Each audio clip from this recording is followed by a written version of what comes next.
గజాననునికి వందనం వందనం శుభవందనం గజాననునికి వందనం మూషికవాహన వందనం విఘ్నరాజునకు వందనం మూషికవాహన వందనం విఘ్నరాజునకు వందనం వందనం శుభవందనం గజాననునికి వందనం ఆహ్వానితులకు వందనం అతిథి దేవులకు వందనం ఆహ్వానితులకు వందనం అతిథి దేవులకు వందనం వందనం శుభవందనం గజాననునికి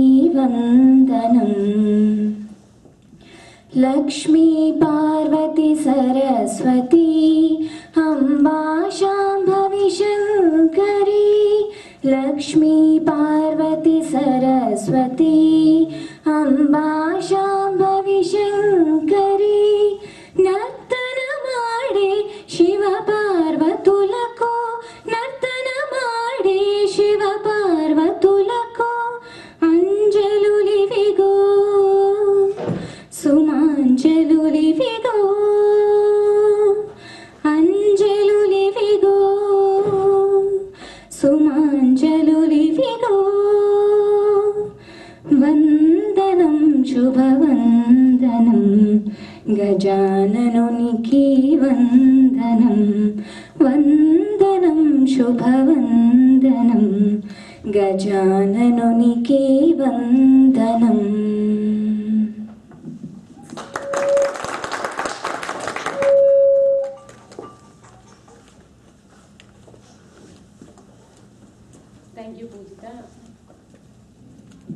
థ్యాంక్ యూ పూజిత. చాలా బాగుంది ప్రార్థన గీతము. మరి ఒకసారి తనందరికీ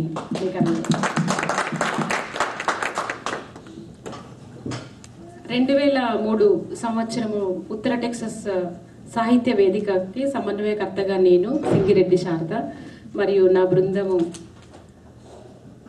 జొన్నలగడ్డ సుబ్రహ్మణ్యం గారు, పున్నం సతీష్ గారు, బసాబత్తిన శ్రీనివాసులు గారు, ఆచంట సుబ్రహ్మణ్యం గారు, జంధ్యాల శ్రీనాథ్ గారు,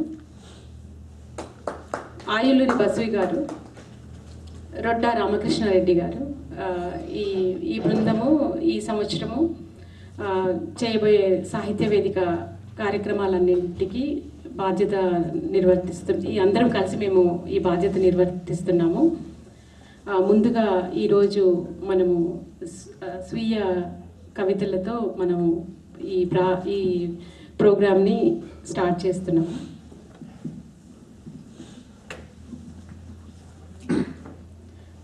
నందివాడ ఉదయ భాస్కర్ గారిని వేదికపైకి రావాల్సిందిగా ఆహ్వానిస్తున్నాను.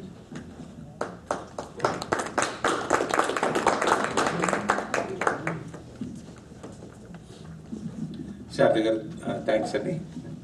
సభకు నమస్కారం. ఇది నేను ఇంతకుముందు ఒకసారి చదివిన కవితే. 2009 సంవత్సరం విరోధినామ సంవత్సరం ఉగాదికి మన అనంత్ గారు అప్పుడు కవి సమ్మేళనం ఆర్గనైజ్ చేశారు. విరోధినామ సంవత్సర ఉగాది కవి సమ్మేళనంలో చదివిన కవిత ఇప్పుడు మళ్ళీ కొంచెం రెలవెంట్ అనిపించి చదవదలుచుకున్నాను. ఇది అంటే ఆ తర్వాత నేను ఎక్కడ పబ్లిష్ చేయలేదు కానీ చదివిన కవితను మాత్రం చెప్తున్నాను. కవిత శీర్షిక యుగపురుషుడి పటిమ. యుగపురుషుడి పటిమ. మొలలోతు నీళ్లలో అందరూ గజీతగాళ్లే. మొలలోతు నీళ్లలో అందరూ గజీతగాళ్లే. లోతుల్లోకి దిగినప్పుడు కదా తెలిసేది ఎవరెంతటి గనులో. అంతా సవ్యంగా సాగుతుంటే నక్కబావా సాధువే, పోతరాజు వీరుడే. మిన్ను విరిగి మీద పడ్డప్పుడు కదా తెలిసేది గుండెని వెన్నుపూసని కలిపే నరం ఏదో. వాల్ స్ట్రీట్లో పిడుగులు పడిన, గాంధారంలో గన్నులు పేలిన, చీకటి నిండేది మన ఇంట్లోనే. దివాళా తీసిన బ్యాంకులో దాచిన సొమ్ములా మన భవిష్యత్తు ఇవాళ అయోమయంగా ఉంది. అసలే మూలుగుతున్న నక్క మీదకి రోజుకొక తాటికాయ పడుతోంది. ఎటు చూసినా ఏదో ఒక పందికొక్కు మన కూకటి వేళ్లను తొలిచేస్తుంది. డెట్రాయిట్లో ఆరుతున్న కుంపట్ల సాక్షిగా ప్రపంచం అంతా ఇవాళ సగటు మానవుడి వర్ధంతి జరుపుకుంటోంది. ఒడ్డున్న కూర్చున్న ఉద్దండ మార్తాండులంతా ఓటమి డిక్లేర్ చేసి పెదవి విరిచేస్తున్నారు. గోధూళి వేళ మసక మసగ్గా క్షితిజ రేఖ మీద పొడుస్తున్నది పగల రాత్ర. యుగసంధిలో సనసన్నగా వినబడుతున్నది ప్రశ్న జవాబా. గోధూళి వేళ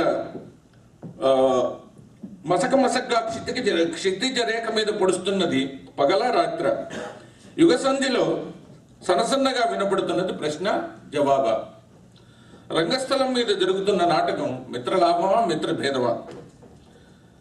రానున్న కాలంలో జరిగేది యుగాంతమా? మొలలోతు నీళ్లలో అందరూ గజీతగాళ్లే. వరద లోతుల్లోంచి వరదగుడిని వెలికి తీసేవాడు కదా అసలైన మనగాడు. వరద లోతుల్లోంచి వరదగుడిని వెలికి తీసేవాడే కదా అసలైన మనగాడు. ప్రభవనాడు అందరూ సూర్యులే. విరోధి నామ సంవత్సరంలో కదా తెలిసేది యుగ పురుషుడి పటిమ. ఇది యుగ పురుషుడి పటిమ ఇంకా కొంచెం ప్రశ్నగానే ఉందండి. This you can consider this as criticism from the left for Obama.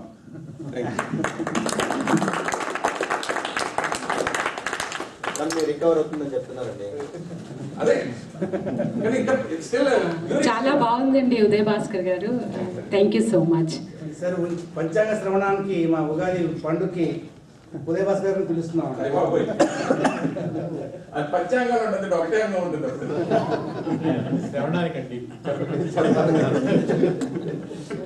Gopal సాజీ గారిని తన కవిత వినిపించడానికి వేదికపైకి రావాల్సింది.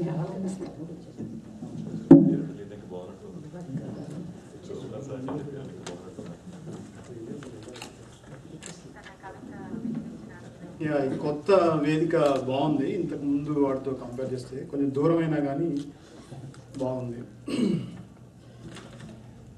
ఈ మధ్యన మనం పేపర్లో వచ్చే వార్తలు లేదా మన చుట్టూ సమాజంలో జరుగుతున్న సంఘటనల్ని ఒక్కొక్కసారి మన మనసుల్ని కదిలించినప్పుడు దానికి స్పందనగా ఇది రాయడం జరిగింది. ముఖ్యంగా ఈ మధ్యన భారతదేశంలో అఫ్జల్ గురుని ఉరితీశారు. దాని మీద స్పందనగా ఏంటంటే ప్రపంచంలో దాదాపు 140 దేశాలు అంటే దాదాపు 90% దేశాలు ఉరిశిక్షని బ్యాన్ చేసాయి, నిషేధించాయి ఉరిశిక్షని. అయినా కూడా ఇంకా మన భారతదేశంలో కానీ లేదంటే మనం ఇక్కడ నివసిస్తున్న ఈ అమెరికాలో కానీ టెక్సాస్లో కానీ విపరీతమైన ఉరిశిక్ష పేరుతో విపరీతంగా చంపేస్తున్నారు. దాదాపు టెక్సాస్లో ఇప్పుడు దాకా 492 ఉరిశిక్షలు అమలు చేశారు. సో ఇంకా తొందరలో ఈ ఏప్రిల్ మంత్లో ఇంకొక 4 ఉరిశిక్ష తీసి చంపడానికి సన్నాహాలు చేస్తున్నారు. అయితే కవిత పేరు ఉరికొయ్య మీద ప్రజాస్వామ్యం. దగ్గరగా బయటి ప్రపంచానికి తెలియకుండా ఆత్మీయులకు చివరి చూపులు దక్కనీయకుండా చెరసాల చీకట్లో రహస్యంగా చంపేశారు. బయటి ప్రపంచానికి తెలియకుండా ఆత్మీయులకు చివరి చూపులు దక్కనీయకుండా చెరసాల చీకట్లో రహస్యంగా చంపేశారు.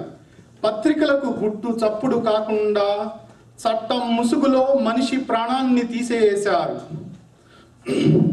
ప్రపంచంలోనే పెద్ద ప్రజాస్వామ్యం అని చెప్పుకునే దేశంలో న్యాయవాది లేకుండానే న్యాయ విచారణ జరిగిపోతుంది. ప్రత్యక్ష సాక్ష్యాలు లేకుండానే నేరం రుజువైపోతుంది. జనం ఆవేశాన్ని చల్లార్చడానికే ఉరి తీయాల్సిందేనని కోర్టులు తీర్పిస్తాయి. నల్లకోటు న్యాయస్థానంలో న్యాయం ఎంత గుడ్డిదయ్యింది. మీలో ఎంతమంది ఉరిశిక్షని సమర్థిస్తారు? ఎంతమంది ఉరిశిక్షని వ్యతిరేకిస్తారు? సో కొంతమంది ఓకే సో జీవించే హక్కును నిరాకరిస్తూ శవాలను సైతం మాయం చేస్తూ జైలులోనే గొయ్యి తీసి ప్రజాస్వామ్యాన్ని పాతరేస్తారు. ఓట్ల రాజకీయాల కోసం చావు నాటకాన్ని వేసి పార్లమెంటు ప్రజాస్వామ్యాన్ని ఉరి కంబంపై పరిహసిస్తారు. రామరాజ్యం అంటూ రాక్షస పాలన సాగిస్తారు. వందే మాతరం అంటూ 100 ముక్కలుగా నరుకుతారు. వందే మాతరం అంటూ మైనార్టీలను, దళితులను, ఆదివాసీలను చీల్చి చెండాడుతారు.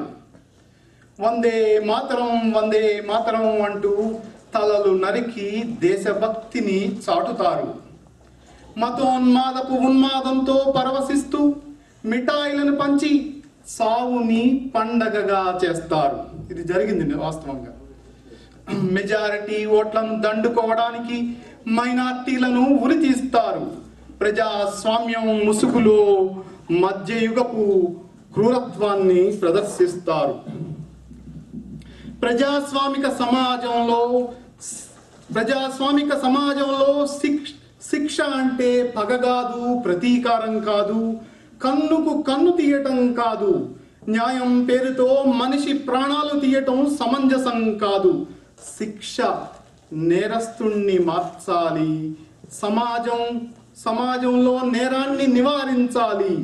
వ్యవస్థకు ఒక గుణపాఠం చెప్పాలి. అంటే శిక్ష అనేది మనిషిని, నేరస్తుని మార్చాలి. కానీ ఒకవేళ మనం సభ్య సమాజంలో బతుకుతున్నాం అనుకుంటే రైట్, అంటే ఒక హత్యకి హత్య, ఇల్లు తగలబెడితే ఇల్లు తగలబెట్టడం, మానవంగానికి మానవంగడం, ఆ రకంగా కాదు. ఒక రిఫార్మేటివ్ ప్రాసెస్లో చూడాలి. కాశ్మీర్లో ఒక మక్బూల్ భట్ని, ఒక అఫ్జల్ గురుని ఉరి తీస్తే 1000 మంది యువకులు బందూకులు ఎత్తుతారు. కాశ్మీర్లో ఒక మక్బూల్ భట్ని, ఒక అఫ్జల్ గురుని ఉరి తీస్తే 1000 మంది యువకులు బందూకులు ఎత్తుతారు.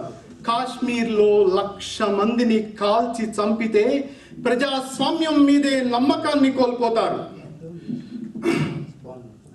తలలు పైన తుపాకులు పెట్టి సైనిక పాలన సాగిస్తే మమ్మల్ని వదిలేయండి, మా బతుకు మేము బతుకుతాం, స్వతంత్రంగా బతుకుతాం అని అంటారు.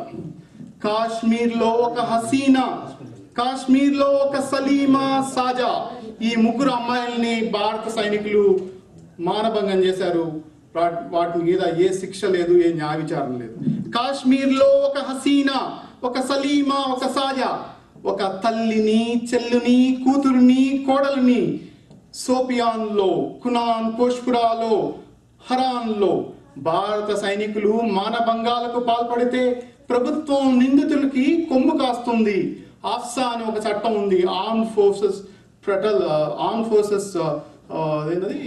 ఆఫ్సా, AFPSA, okay, arm forces protection service act అని. ఆ చట్టంతో రైట్ వాళ్ళు కొమ్ము కాస్తున్నారు. భారత సైనికులకి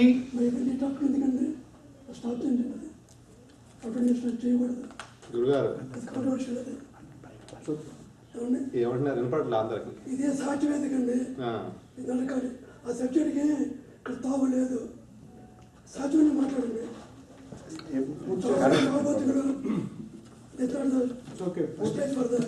మనం కొంచెం సభా మర్యాదని పాటిస్తే మంచిది రైట్. మనకి దీని మీద ఇష్టం ఉండొచ్చు, ఉండకపోవచ్చు. మీ అభిప్రాయాన్ని వ్యక్తం చేసే స్వేచ్ఛ మీకుంది, అలాగే నా అభిప్రాయాన్ని వ్యక్తం చేసే నాకు స్వేచ్ఛ ఉంది. దయచేసి మధ్యలో ఇంటరప్ట్ చేయొద్దు, ఓకే? సభా మర్యాదలు పాటిద్దాం. కాశ్మీర్లో ఒక హసీనా, సలీమా, సాజా తల్లిని, చెల్లిని, కూతురిని, కోడల్ని సోపియాన్లో, కునాన్ పోష్పురాలో, హరాన్లో భారత సైనికులు మానభంగానికి పాల్పడితే ప్రభుత్వం నిందితులకి కొమ్ము కాస్తుంది. కాశ్మీర్లో ప్రజాస్వామ్యాన్ని నడి బజారులో అత్యాచారం చేస్తే పోరాటం తప్ప మార్గం లేదంటారు. చివరికి ఆజాద్ కాశ్మీరే కావాలంటారు. ఉరిశిక్షని మీరు సమర్థిస్తారా, వ్యతిరేకిస్తారా? న్యాయం పేరుతో మనిషి ప్రాణాలను తీయటాన్ని అంగీకరిస్తారా? మానవ హక్కులు ప్రజాస్వామిక విలువలను ఆచరించే సభ్య సమాజంలో జీవిస్తారా? పగతో, ప్రతీకారంతో, ద్వేషంతో, ఉన్మాదంతో కుంచుకుపోతారా? కళ్ళ ముందు జరుగుతున్న దుర్మార్గాల్ని మౌనంగా తమాషా చూస్తారా? Thank you.